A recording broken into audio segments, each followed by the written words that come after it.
Começar falando sobre essa notícia que eu até fui pego de surpresa, mas imaginava por conta da demora do anúncio oficial, que é envolvendo o meio-campista Henderson. Ele que é jovem, estava por último no ABC, tem 20 anos de idade e nessa temporada já entrou em campo no elenco profissional 17 vezes com um gol marcado, sendo 9 jogos no estadual, 6 na Copa do Nordeste e 2 na Copa do Brasil. O que tem a ver o Henderson, o ABC, o Goiás e o Atlético? Olha, essa informação não foi tirada por mim ou de qualquer jornalista aqui de Goiás, e sim do próprio vice-presidente do ABC, que na época garantiu que o jogador estava sim acertando com o Goiás, uma venda, tá? Não seria um empréstimo ou algo nesse sentido, seria uma compra do Goiás com uma compensação financeira. O nome do vice-presidente do ABC, o Álvaro Brito, ainda lá no finalzinho do mês de abril, ele garantiu que o jogador estava acertado com o Goiás, chegaria inicialmente para o elenco sub-20 e poderia pintar tranquilamente no profissional, já que estamos falando de um jogador que tem 17 jogos nesse ano e no ano passado entrou em campo 5 vezes também pelo ABC na Série B do Campeonato Brasileiro naquela reta final. Porém, acabou que essa história não terminou com um final legal não, O Henderson fechou com o Atlético Goianiense, também em uma negociação por empréstimo, tá? Diferentemente do Goiás, pelo menos segundo o Gol, uma transação aqui para Goiânia, mas dessa vez para o Atlético, por empréstimo do ABC, Não consegui confirmar até quando vai o contrato do jogador, possivelmente com o Atlético até o final da temporada, já que tem um vínculo longo também lá em Natal. Tá? Então essas são as informações, dá para dizer sim que o Goiás levou um chapéu. Pelo que eu pude apurar, tá? O Goiás teve sim interesse no jogador, mas não quis fazer leilão. Não sei os valores, não sei ao certo se o Atlético procurou primeiro o Goiás, veio depois o Atlético que ficou no final. Não sei disso, mas o Goiás iria sim, tá? Tinha um interesse para contar com esse atleta. Geralmente faz uma função como um volante, um segundo meio campista, também atua como um lateral direito. Vou deixar aqui para vocês o mapa de movimentação. É sim um bom jogador. Não chegaria para ser um titular.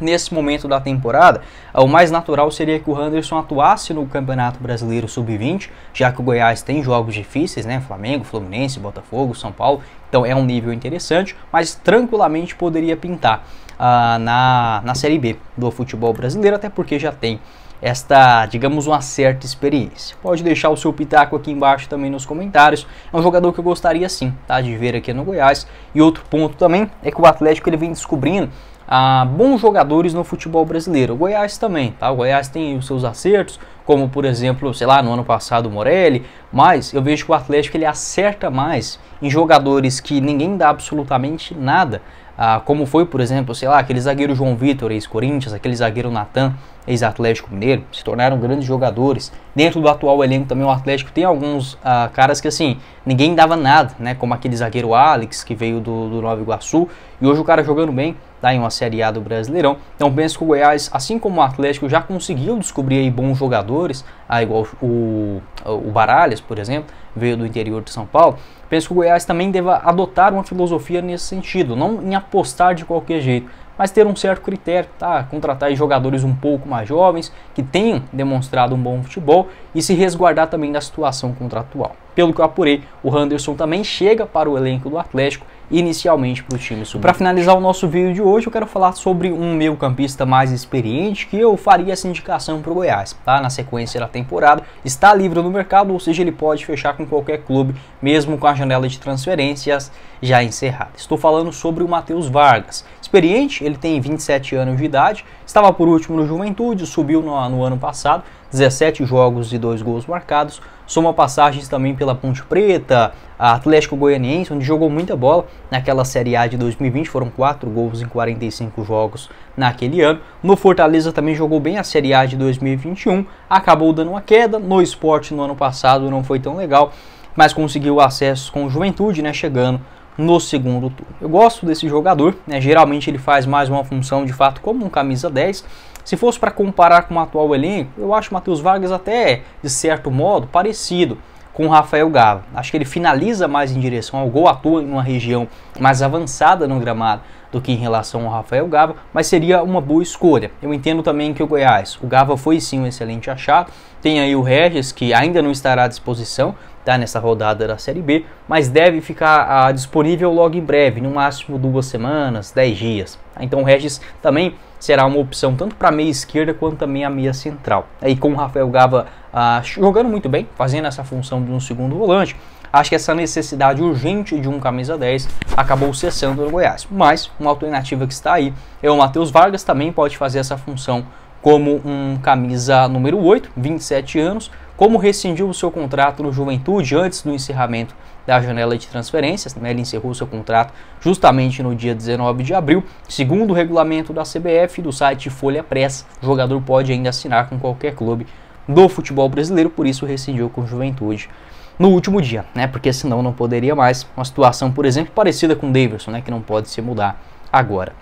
Na temporada pelo Juventude, apenas 2 jogos, saindo do banco de reservas, ficou sem espaço e acabou rescindindo. Revelado nas categorias de base do Corinthians, passa também no Osasco Audax e começa a despontar lá em 2016 pelo Oeste. Boa temporada que ele teve foi 2019, né, pela Ponte Preta, naquele finalzinho de 2018 também na Série B, antes de passar por esses clubes, né, Fortaleza, Atlético, Sport e por último Juventude. Pode deixar a sua opinião aqui embaixo nos comentários, seria uma indicação. Meu favorito é o Alex Teixeira, né, mas como acabou não avançando com o Goiás, uma segunda alternativa, se o Goiás entender aí o Márcio Zanardi que é necessário, um outro camisa 10, essa seria a minha indicação. Pode deixar a sua opinião aqui embaixo nos comentários. Sim, 120 milhões de reais em caixa, zerado também de dívidas, né? Então não gastou no Campeonato Goiano e agora tem sim uma verba de sobra para fazer um bom elenco na Série B, como vem fazendo, né? E segundo a declaração aí do Hélio dos Anjos, ele afirmou que o salário do Thiago Galhardo no Goiás era de 450 mil reais, onde Fortaleza pagava 150 e o Goiás outros 300. Afirmou também que o salário do goleiro Tadeu na casa de 250 mil reais e que o David Braz ganhava 300 mil, né? O mais desproporcional foi o do David Braz, de fato não recebe tudo isso no Goiás. Segundo informações do Periquito Brizado, o Thiago Galhardo no Goiás ele recebe 280 mil, sendo pago na 100% pela diretoria do Verdão, né? Esses 280 mil reais para o Galhardo. O Fortaleza não paga nenhuma quantia para o atleta, possivelmente ele teve uma redução salarial, já que o contrato dele anterior, em 2022-23 no Leão, previa assim um pagamento de 450 mil, beleza? Do goleiro Tadeu, Periquito Brizado não confirmou os valores, mas pelo que eu pude apurar, ele teve uma renovação contratual, mas não ganha 250 mil também não, tá? Nem o David Braz recebe 300 mil, até porque era um jogador que estava em baixa, né?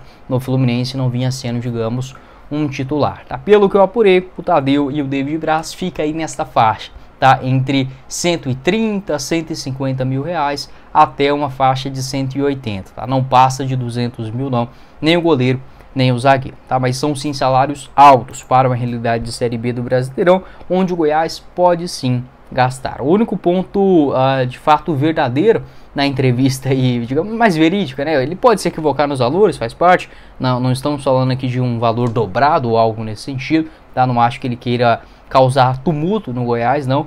Mas o valor para metade do ano, o Hélio afirmou que era 10 milhões de reais. Ainda estou correndo atrás desses números, mas existe sim, tá? A diretoria do Goiás já destinou um valor para metade da temporada para fazer os investimentos necessários. Um clube organizado que pensa 24 horas no futebol tem que fazer isso mesmo, né? Com uma diretoria mais responsável, como é a do Lucas André. Então o Goiás ele tem essa verba para metade do ano, só não consigo confirmar para vocês se são esses 10 milhões de reais, como acabou palpitando, né? O Hélio dos Anjos, não acho que ele queira justificar o resultado, mas de fato no Campeonato Brasileiro tem disso, tá? Assim como o Goiás, quando voltar para a Série A do Campeonato Brasileiro, terá uma folha menor, terá que se virar também contra os clubes que recebem mais. Esta é a lógica, né, do futebol brasileiro.